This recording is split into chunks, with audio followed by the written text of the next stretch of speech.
"You're useless, old man, just sweeping dirt in circles." That's what the manager barked across the break room, while everyone stared at their phones pretending not to hear. The janitor said nothing, just tightened his grip on the broom and walked back out. Eyes steady, shoulders tired. 15 minutes later, the front doors opened. A man in uniform stepped in. Not a customer, not a complaint, just a colonel looking for the man everyone had just forgotten. If you believe respect shouldn't depend on a job title, comment respect below. Wesley Grant arrived at the Morrison Building every morning at 4:45 a.m. when the world was still wrapped in darkness.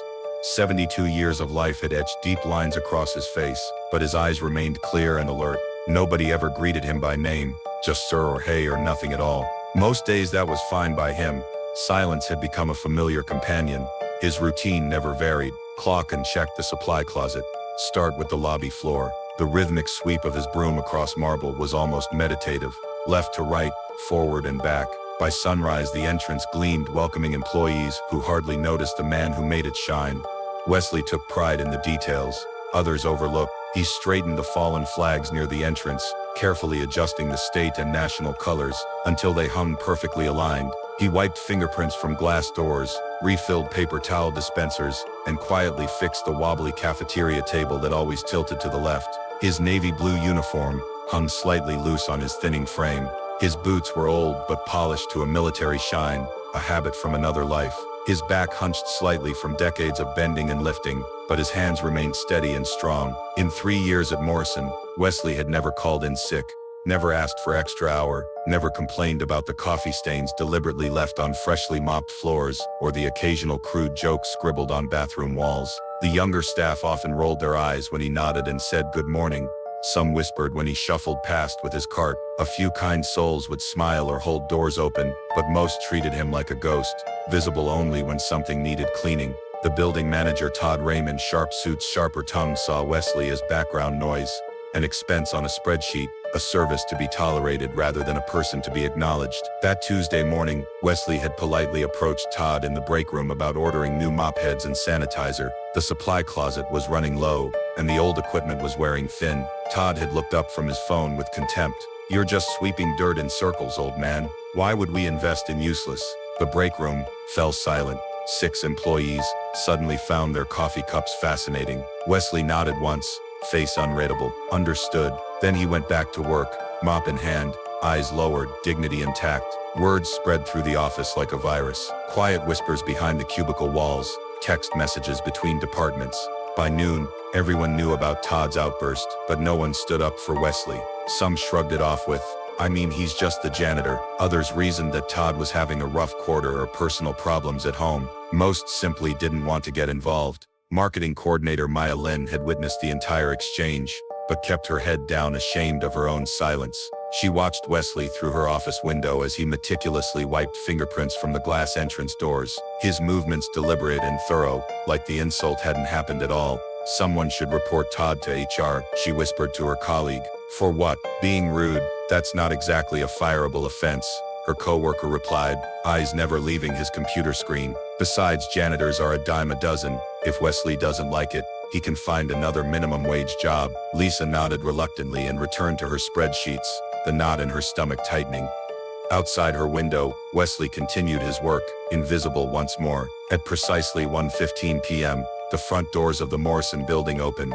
A man in uniform walked in, tall squared shoulders, ramrod straight posture, with a silver eagle pinned to his chest. Colonel Lucas Hayes's presence commanded immediate attention, his eyes scanning the lobby with practiced precision. The receptionist straightened in her chair. "Can I help you, sir? I'm looking for Wesley Grant," the colonel stated, voice clear and authoritative.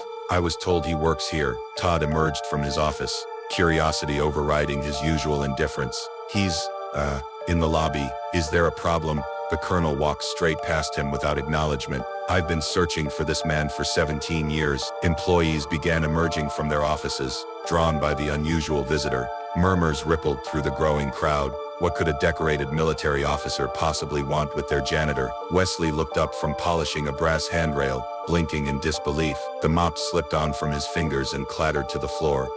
"Hayes," he whispered, voice suddenly younger, sharper. The colonel's face broke into a smile that transformed his severe features. He raised his hand in a formal salute. Loud, sharp, precise. The gesture seemed to fill the entire lobby. Staff Sergeant Wesley Grant, sir. It's an honor to stand in your presence again. Wesley's weathered hands trembled slightly.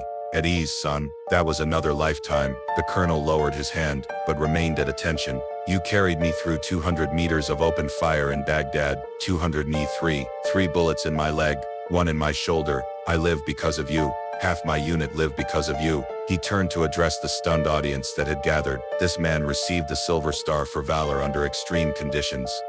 He dragged 4 wounded soldiers to safety while under heavy enemy fire using his own body as a shield. And you call him useless? Todd's face drained of color. He took 2 involuntary steps backward, bumping into the wall behind him. The colonel continued, his voice rising with controlled emotion. For 17 years I've been trying to find you. The records office lost track after your retirement. I wanted to tell you that the men you saved that day have children now, families, lives you made possible. Wesley stood motionless, his usual invisibility shattered. Decades of practiced humility warred with the unexpected recognition. His shoulders, always slightly stooped, began to straighten inch by inch.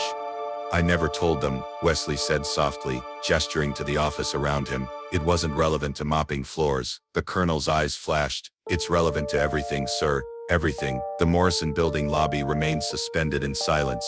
Phones forgotten, coffee cooling in abandoned mugs.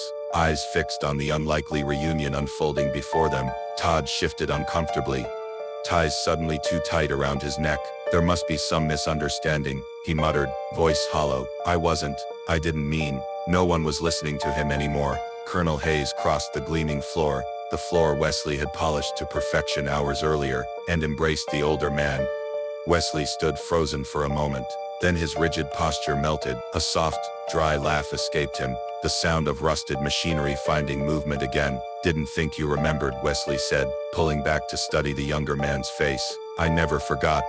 The colonel replied firmly. None of us did. I owe you my life. The weight of those words hung in the air, transforming the ordinary lobby into something sacred. Employees who had walked past Wesley for years without a second glance, now saw him with new eyes, not as a maintenance worker, but as someone who had once been magnificent in ways they couldn't comprehend. Maya Lin stepped forward, tears streaming down her face. I'm sorry, she whispered. I'm so sorry we didn't know, that we didn't see you. Wesley shook his head gently. Nothing to be sorry for, missed different chapters, different books. Word traveled quickly through the building. The HR director emerged from the elevator, followed by the company's CEO who had been visiting from the corporate office. Security footage from the break room had already been reviewed. Todd's morning comments replayed with horrifying clarity. Within hours, Todd was escorted from the building, personal items in a cardboard box. Corporate policy on workplace respect and dignity had been violated beyond redemption. His dismissal was immediate and final. A formal letter of apology was drafted, approved and distributed company-wide by end of day, but Wesley never opened the envelope placed on his time card. He didn't need words on paper to validate what he already knew about himself. The colonel stayed until closing, sharing stories with anyone who would listen about the man they thought they knew, about Baghdad, about courage under fire, about the quiet strength that had walked among them, unrecognized and undervalued. 1 week later, a bench was installed in the Morrison Building lobby, bronze plaque mounted firmly on its back, in honor of Wesley Grant.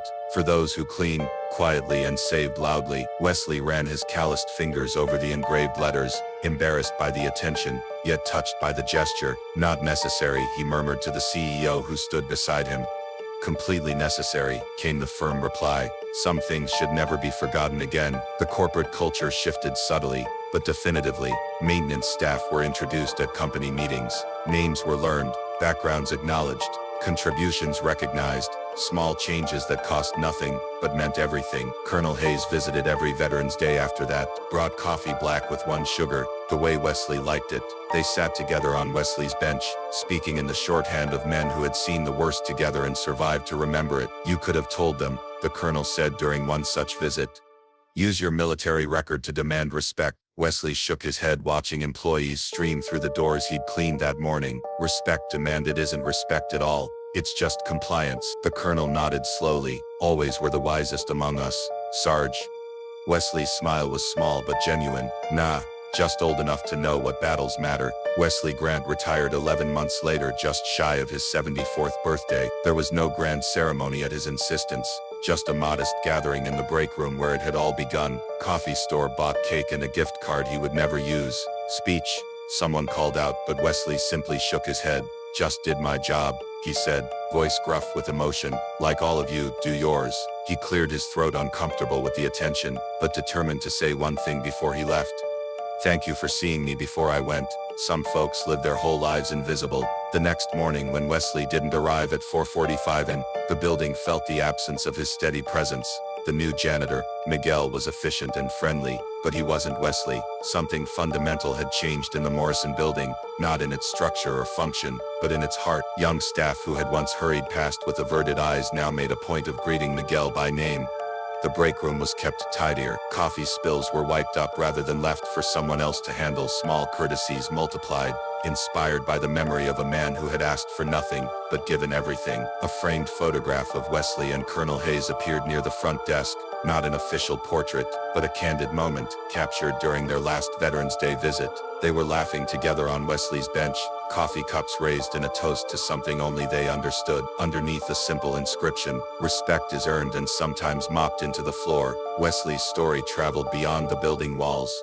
It reached other branches of the company than other companies altogether, a reminder that heroism doesn't always announce itself with fanfare. Sometimes it simply shows up early, works hard and leaves things better than it found them.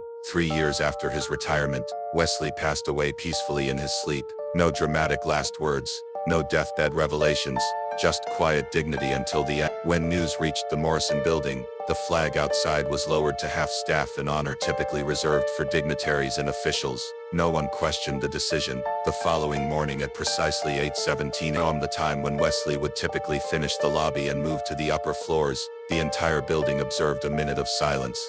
Elevators paused between floors, phones went unanswered, keyboards fell still. In that sacred minute, each person remembered Wesley different. Some recalled his meticulous attention to streak-free windows. Others remembered his gentle correction when they left coffee pots empty. The veterans among them stood a little straighter, understanding pieces of his story that others never could. Miguel, now head of maintenance, placed a single polished boot on Wesley's bench that day, a tradition he would continue every year on the anniversary. The colonel, now General Hayes, established a scholarship in Wesley's name at the local community college, not for military science or heroics, but for unsung individuals pursuing careers in service industries. The application required no test scores or academic achievements, just evidence of character, work ethic, and quiet dignity. On the 5th anniversary of Wesley's passing, a journalist asked General Hayes what lasting impact his former sergeant had made on the world. The general considered the question carefully before answering. Wesley taught us that there are two types of people, those who sweep dirt in circles, and those who see the purpose behind the motion. He showed us that sometimes the greatest heroes aren't those who charge into danger once, but those who show up every day to battles no one else notices. He paused, then added softly, because sometimes it's not about what you clean, it's about what you carry and who you carried with you. The story of Wesley Grant lives on, not in history books or grand monuments, but in changed behaviors, in moments of unexpected kindness, and in the understanding that greatness often wears a uniform, and sometimes a janitor's badge. Subscribe to Steelheart Stories if you believe every person deserves to be seen for who they truly are, not just for what they do.